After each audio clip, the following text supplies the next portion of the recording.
It's Conduit News Radio with Paul Harrell.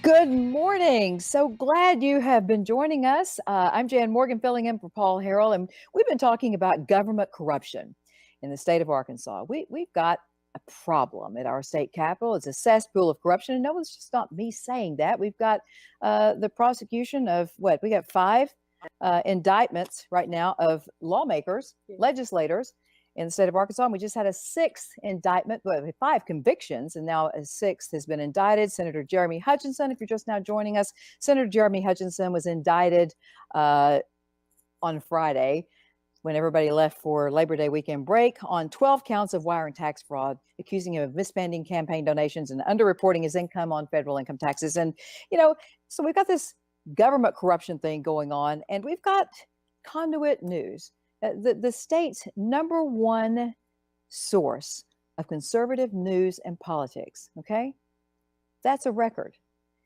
That agency trying to educate people with some of the only truth that we're really getting out of news media in this state, the whole truth and nothing but the truth.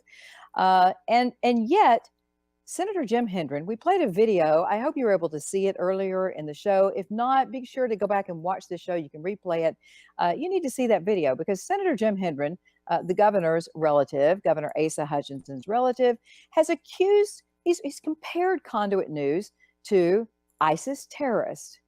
And with us now is Josh Waters from Conduit. Josh, thank you so much for being with us. I haven't had a chance to really visit with you about this, but I wanted to know what your reaction was after you saw and heard what the senator said about Conduit. Well, Jan, I was really disappointed to hear those comments. I've been able to, on behalf of Conduit for Action, travel around the state and meet a lot of great Republicans at these county committees. And the purpose of these presentations is not to attack, not to, undermine things. It's to educate people, give them information, 1, about the bills from the session, and 2, how their legislators voted. Good and bad. We recognize, you have Senator Linda Collins Smith there, you have Senator Brian King there. We recognize in the candidates and senators and public officials who vote well. But, we put it all out there. We also talk about, the bad bills of the session, and we'll put out there how they voted. So it was disappointing that, to hear Senator Henry compare Conduit, an analogy to terrorists. But I think even maybe more concerning is how he seemed to allude, and others have, well, we need to silence Conduit. We need to make sure they do not come to these county committees. And I really think that's the wrong way to go. So I was yes, really that sounds so familiar to me. That is so familiar to me. It's like deja vu, because guess who else they wanted to silence? Another truth teller, another truth speaker. I was just giving facts. I don't attack, when you name call and when you're out there just putting out lies about people, but when you put out facts and they can't dispute the facts, all they want to do is call you names and try to marginalize you rather than just acknowledging that the information you're putting out is factual. I've yet to hear any of them be able to dispute any written word that Conduit has ever put out, because you guys are fact checkers and just extremely diligent. And that, as troubling as this whole thing is with Senator Hendren, I want to know, you told me something else that I think is even more disturbing, and that is that Senator Hendren was able to call you by name, call Conduit by name in his attack. And yet, what were you all told? What was Conduit told by the committee when you were asking to come and speak to the committee and simply give out the names of our legislators, our Republicans, and give their report card? That's right, Jen. So last year when we reached out to county committees around the state to get this information out there, we're founded by Republicans. I'm a Republican, strong Republican conservative. So we're reaching out to like-minded groups. And so when we reached out to Benton County, they agreed to have us come, and then it was the day before, the day of, we received an email that there is some what's the right word to use? I'll just say this. We got an email saying, please do not mention candidates or legislators by name in the county committee. And so that really undermined what we could present, because if you can't say, Senator A voted this way, great for them, or Senator B voted this way, you know, what can you do? So the whole, presentation then turned into the importance of free speech. And that's really been turned on its head again because, again, the attack now is specifically against Conduit named and is basically saying we need to silence this group. Well, you know what, Josh, all I want to do is congratulate you and the folks at Conduit, because you're making a difference when the very people who are at the heart of some of the biggest problems that we have in state government, when those people want to silence you, you must be doing something right. So keep up the good work and congratulations. As difficult as it is to take, congratulations on that. Well, you mentioned facts, and I did want to, respond to some of what Senator Hendren said in that with some facts, because we need to, address that. He talked about, attacking, other Republicans. He specifically talked about attacking our candidate for governor, the Republican candidate for governor, and talking about the articles. Well, I went and actually looked on the website of Conduit for Action. There's no specific articles attacking ASA since the primary. He talked about the PACs and who they're donating to. Right. What's that? He talked about the PACs and who they're donating to. And, right. I want to make a clear distinction, too. Conduit, Conduit for Action, Conduit News, Conduit for Commerce are different from the PACs. And he actually mentioned people in that room about who we need to support. And those same groups of PACs have donated to Gayla Hendren McKenzie, have donated to Robin, have donated to Jim Dotson, and supported others in Benton County, other Republicans. He talked about having, the Libertarian candidate for governor on numerous times on the show. Well, one, it's a news show around the state on politics. And to my count, Mark West has been on twice since the primary. Right. And so have you all invited Governor Asa Hutchinson to come on and talk about any of his, explain some of his policies and some of his decisions?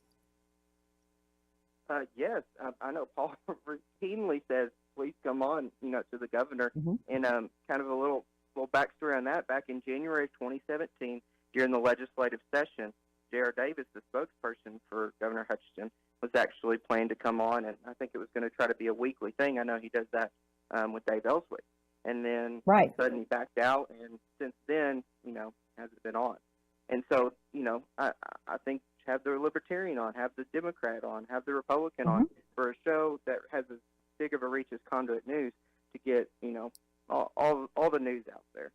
So, and the sad truth is, Josh, can I just say this? When you mentioned Democrats and Libertarians, the sad truth is I looked at, I keep a close watch on the Conduit record of the voting records of our legislators. And the sad truth is we have a number of Republicans who have a worse voting record on conservative policies than some Democrats. I mean, it's pretty sad when you got Democrats that have a better voting record on conservative policies that are aligned with the Republican Party platform than you have some Republicans. I mean, we've got some Republicans that are way on down there. It's pretty embarrassing. Yeah, that's when you go back to facts. A vote is a vote. It's an up or down vote. It's the truth. You can't say, no, I didn't vote that way. Yes, I didn't vote that way. I guess you could if you can challenge how they recorded the vote, but, that's a whole nother issue. But that's the truth, up and down vote. So the legislators can then explain their vote. They can, spin it however they want to. But to say, something's false whenever it's an up or down vote, I don't know how you can make that contention. So, that's what we try to do. Now, are we, do we have our own positions? Absolutely. And that's what I believe is pushing the Republican Party platform. A more limited government in Arkansas, shrinking the size and scope of government. Right. And that's what the scorecard's really based on, the economic freedom filter. I think Senator Linda Collins Smith wanted to ask you a quick question. Did you? I do. I just want to make a statement about something that Josh said about the up or down votes and our record. That's our record. We may even want to change our mind. You may feel like you didn't know enough about it when you voted. You may want to state that to your community or to your committees. But Josh, the one thing I love about not only Conduit News and Conduit for Commerce is this, and in action is that they put the bills out that they want to grade. just like family council, which I love, they grade now. Right. And I've said, grade me. It's Right. okay because Yeah. it brings, show me what your questions are. Come to me, but grade us. I'm okay with that. And so I just hope that the grading scales are accurate, and I feel good about what Conduit did. I know how my vote was. I don't have an issue with how they graded me. And if I can tell you, if I do not vote on a bill that they want to grade me on, they're going to go ahead and grade me anyhow. And they're going to say something to Linda. And I think staying neutral in this and talking to us, you know, sometimes we may feel attacked, but we're legislators, and it's about policy to me. Policy. Are we conservative or are we not? Right. Good point. Well, Josh, is there Yeah. anything else that you wanted to counter regarding Senator Hendren's statements? Well, you know, I just would encourage everyone to get involved. You know, conservatives across the state, those in the Tea Party, those who may be considered conservative independents, to get involved in their Republican county committees. I think it is the most viable vehicle to making sure we have a more limited government. The platform is conservative. I think most people in Arkansas can get behind the platform, and let's work to implement it. So I would just encourage you to do that, and do not be afraid, you know, to talk with your legislators, to go to these county committees and talk about the issues. Because if we can't talk amongst ourselves, fellow Republicans, about these important issues that are affecting our state, I don't know where else we're going to do it. So I encourage people to get involved and to speak out, and do not let people silence you when you're trying to affect policy in the state. Okay. Well, thank you. Some words of wisdom there. Josh Waters with Conduit. Thank you, Josh, so much for joining us this morning. Thanks, Jen.